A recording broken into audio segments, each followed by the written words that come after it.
The Blades Ramble are proudly supported by our main channel sponsor, My Business Group, a group of brands designed to support owners, leaders and managers in business. If you're looking to grow your business, contact mybusinessgroup.co.uk today for more information or follow the link in the description below. Today's Ramble is proudly sponsored by High Point Access Limited, your one-stop shop for all your working at heights and roofing needs. Please find their details in all the links below. Thank you again to High Point Access for your continued support of the Blades Ramble. Like and subscribe to Blades Ramble.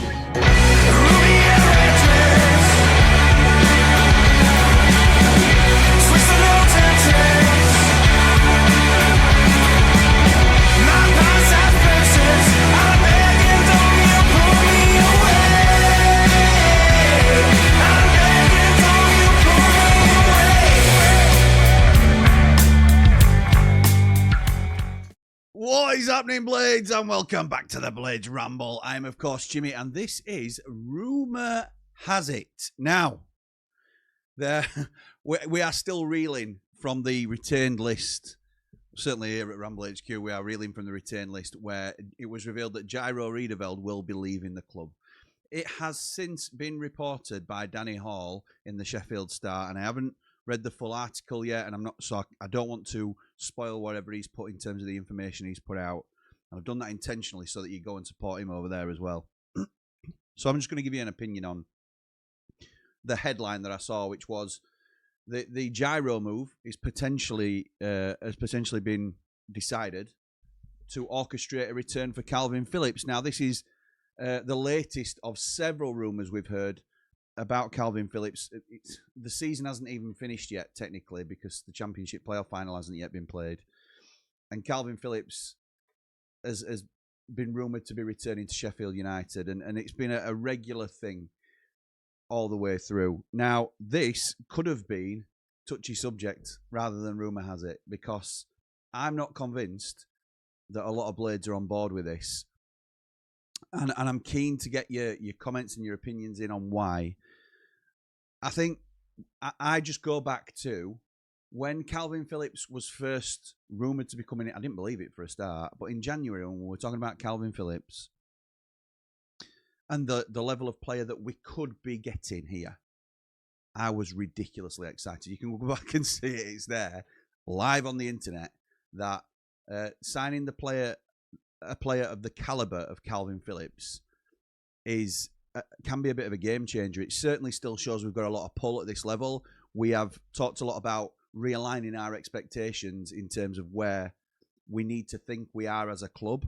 We are no longer an automatic chasing team off the bat. That doesn't mean we won't be up there competing for it. Of course, we'll want to be, but we can't expect to be a top two contender at the moment in terms of budget and things like that. We have to be sensible in some of the deals that we're making. Look, if we were still a parachute team, I'm of the belief that Jairo would still be here, and we wouldn't have to make that decision to bring a Kalvin Phillips in. It'd be like last season, where if Phillips is to return, then he comes in anyway alongside Jairo. But putting Jairo to one side at the minute, would you take, or would you be happy with us going back and getting Kalvin Phillips? A lot of Blades that I've spoken to in terms of their concerns are the finance, firstly, finance and fitness.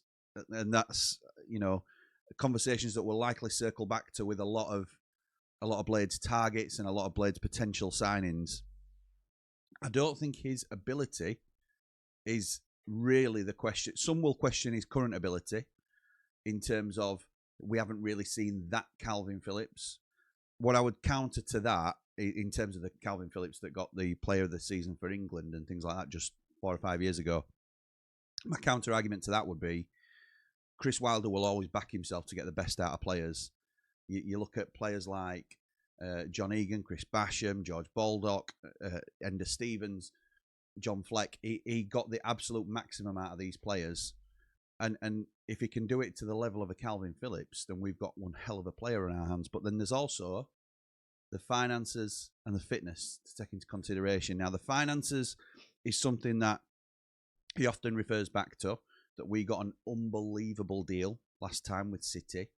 And if it's anything like that this time round, then we are laughing. We are absolutely laughing. I'm not sure whether we'll be able to get the same deal again. He sort of intimates that we're hardly paying anything. And if that's the case, then it's a bit of a free hit to get Kalvin Phillips back on loan, because believe me, this will be a loan deal. His wage at Man City is said to be something in the region of £150,000 a week. If we're paying any more than 10% of that, it's a huge risk for us because of his fitness. Not only because of where we are in our own financial concerns, but it's because of his fitness or lack thereof. So he hasn't played regular football for some time. Let's have a little look here in terms of what he's played recently. For Sheffield United, for example, he played 3 games last season. In fact, he played a total of 4 games all season last year, and that's been a pattern. I think he played something like 22 times in the Premier League for Ipswich, 22 times when he was on loan there. But he came to us, played less than 3 full games, got sent off against Sheffield Wednesday, suspended and injured. And that has been a real concern for a lot of Blades. Not his disciplinary record. I mean, any player can get sent off by a bad a lot of Blades didn't think it was a red card anyway. It's just if we're going for a more robust midfield, then is he going to be a part of it? Is he somebody that we need to be taking that risk on? I think it comes down to finances, personally. It'll also come down to another thing, and that is whether this deal is still on the table. And I say that with the belief of the news that came out last night that Pep Guardiola will be leaving Man City at the end of the season. It's one thing for Pep Guardiola to make this deal with Sheffield United or approve this deal with Sheffield United. I'm not saying he's been involved in all the nuts and bolts of it, but he will have the final say as to whether Kalvin gets sanctioned or not. Now with Maresca coming in, does that change things? And potentially it could change an awful lot of things. Maresca might see him as part of the squad, the Man City squad. I think that's probably unlikely, if I'm honest.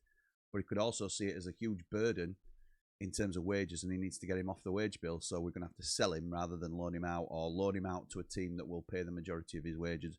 From what I understand, this is very favourable in terms of Sheffield United and the player. It's what the player wants to do, and ultimately it's a little bit of City's good graces that they're allowing it to happen, I would say. Obviously they're getting a little bit out of, if KP has a great season with us, he puts some value back into himself, but it's a big if, isn't it? The other thing to consider is, where does he fit in to our Sheffield United side? And a lot of us have been crying out for that destroyer. That's the name that we keep coming back to. I think we were slightly spoilt with Vinny Souza. He was a unique player that was too good for the Championship. And for anybody that's hoping he'll come back, God bless you. But I genuinely don't think that will be something that happens. I don't think Vinny Souza will be on the cards for a Sheffield United return. But do you need that type of player, or is that a luxury type of? When I say luxury, I mean, is that like an optimum player to get? There's not many of them about, for a start. Did Coventry have a destroyer in their midfield? No, they didn't. Do Middlesbrough have one? No, they didn't, and they were largely thought to have one of the best midfielders in the league. So I would say that it takes all sorts to make up a midfield combination. The ones that we've got: Ollie Arblaster, Joe Rothwell. Who else is left? Not many. Sidney Peck at the moment we can include, but they're all different players, aren't they? You can see similarities in Blaster and Peck's game, but they are different types of players. Phillips offers us something different. He's more of a protector. He sort of shields the defence, not in a physically outstanding way like Vinny Souza might do.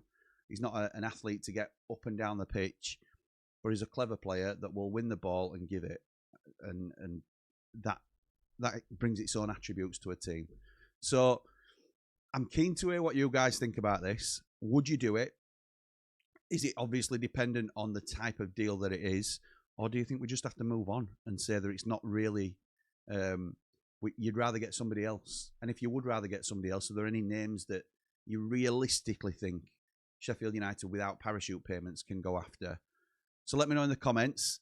And this one might rumble on for a little while, so I'm interested to see how it develops. But for now, come on, you red and white wizards. Up the blades! Oh!